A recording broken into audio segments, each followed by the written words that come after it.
So allegedly, my presentation was on organization tools, and it kind of is.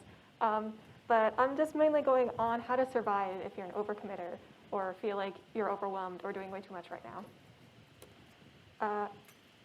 Okay, so who am I? I'm Alison. I also go by Scrabble. I'm the ISTSCA. I am a chronic overcommitter. This has always been a thing. I'm always overwhelmed. Here we go. Just a little bit of a disclaimer. One, I'm going to say a lot of things about like overcommitting and like use my own personal schedule and my experiences as like the baseline in this presentation for what it's like to overcommit.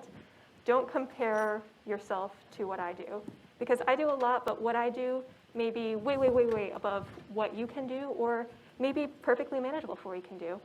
Our own experiences for how much stress we're able to handle, and the minimum stress, what we find super easy, can differ from person to person. So essentially saying, don't compare yourself to other people. What's stressful for you is stressful.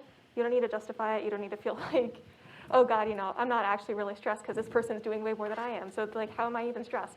That's fine. You have your own levels. Second thing, I do use my own schedule as the basis for how to organize all the things that you're doing. Please note, I don't work a job, so I'm coming from a place of privilege when I'm talking about my own schedule. So making sure to be mindful of that like what works for me may not work for you because you have other obligations or other things in your personal life. And three, don't listen to anything I say. I'm just really bad. So historically and presently, I'm known to make really bad decisions. This is known by everyone in my life. I like to overcommit. I like to stress myself out. Current list of bad decisions. I am speed running my BSMS, doing it in 4 years, no credits in. I'm taking 18 credit classes until I leave RET. The ISTSCA, that was a spur of the moment decision. I am still debating whether or not that was a good one. I've never blue teamed for my own competition, fun fact, so we'll see how that goes. I also do volunteer work, so I volunteer at Blue Team Village for DEF CON things, and I teach people malware, and I barely know what malware is, so let's do that, shall we? And I also, for some reason, agreed to be Mav and Max's roommate, and I feel like that just speaks for itself for my own decision making. And I also messed up buying RAM earlier this week, so like, oops. And I'm committing to it because I don't want to return it because that's a whole process. So we're just going to go with 20 gigabytes and pretend that's good enough. All right. So eventually, a lot of presentations go like what to do if you burn out. And that's like, the extreme low end, like you're at your low, you're screwed, you're like barely able to get out of bed. But I don't feel like there's enough presentations on like that like soft point of burning out where you're like, you're not burnt out, you're not dead, but you're like, oh no, kind of realization.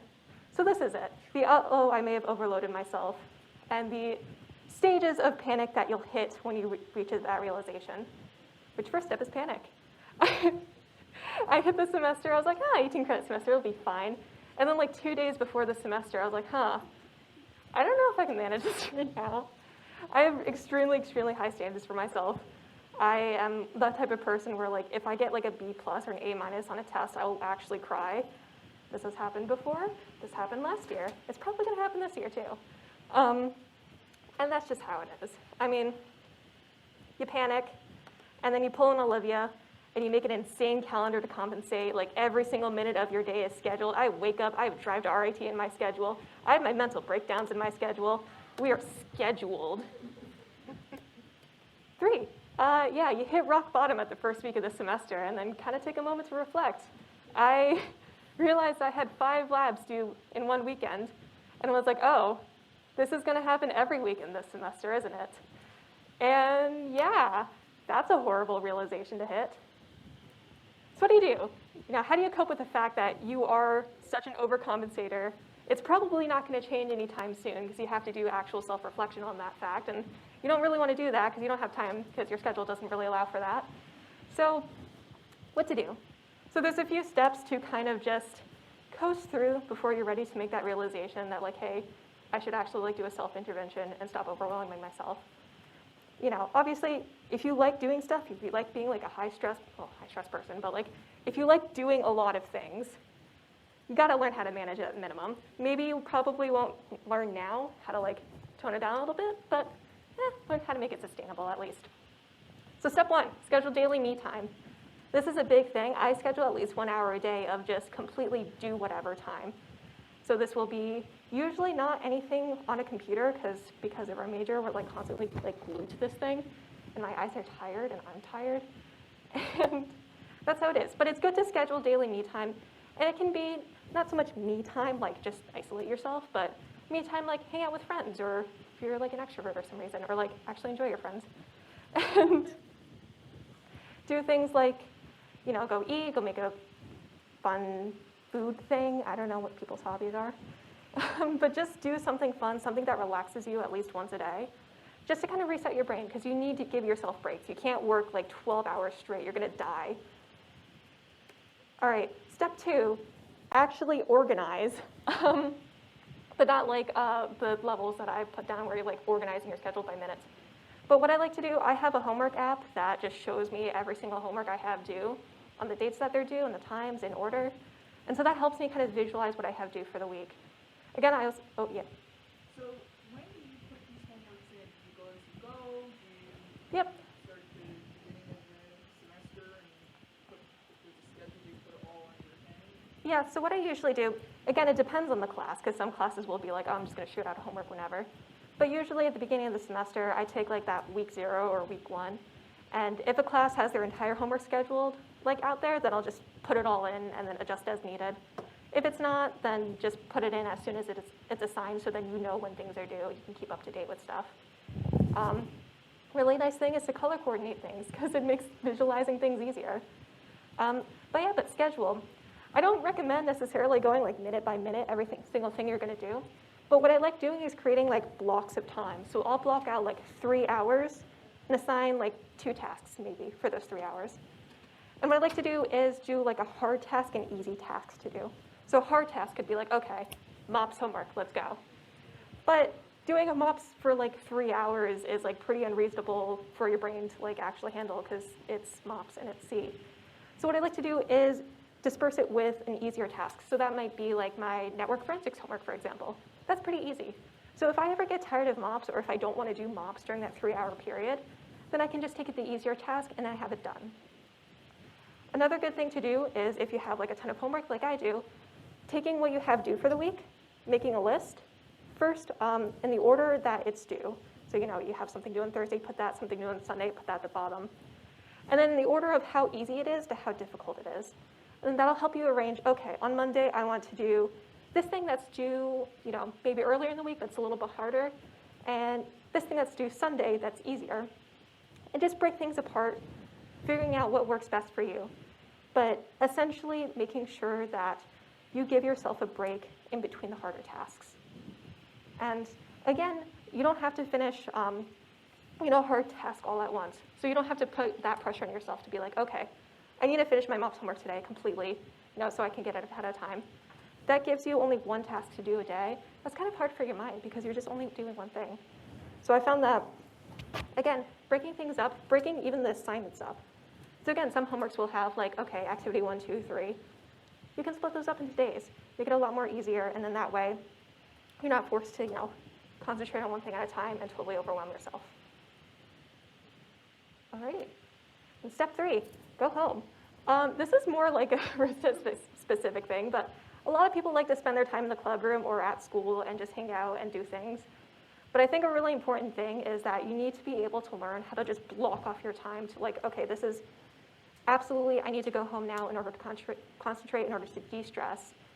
Because again, we can't spend all of our time in the club room, and you may be productive in the club room, and more times often than not, you're probably chatting with people in the club room and not being super productive, which is great for downtime, for me time, for like talking with your friends and stuff, but not so great when you have a ton of things to do and like actually need to do stuff.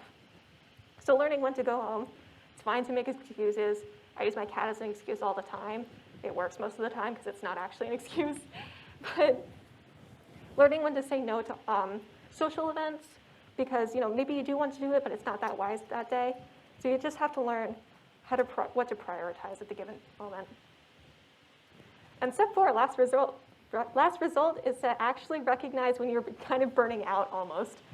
Yeah, it happens. Sometimes it's just purely not sustainable. You overload yourself too much to the point where you just hit beyond your max and something has to go. So for example, for me, this semester I had to step back from my volunteer obligations because I just didn't have the time anymore.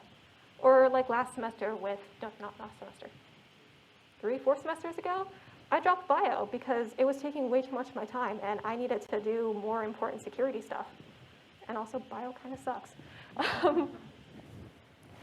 So learning when it's okay, when you've hit your limit, knowing what to drop. And so maybe it is something important or important to you, but at the end of the day, you're the most important person. You know, you need to like stay alive and not be dead. And so whatever is extra on top of that, on top of pure survival, can go. And that was a really hard lesson for me to learn because I burn out a lot.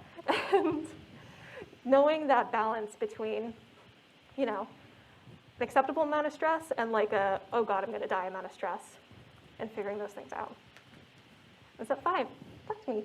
Or like find someone to talk to who you can vent to. Obviously ask for permission first because that's a pretty heavy mental workload to take on someone's venting all the time. But having someone you can talk to that, you know, hey, I'm really stressed, I'm having a hard time.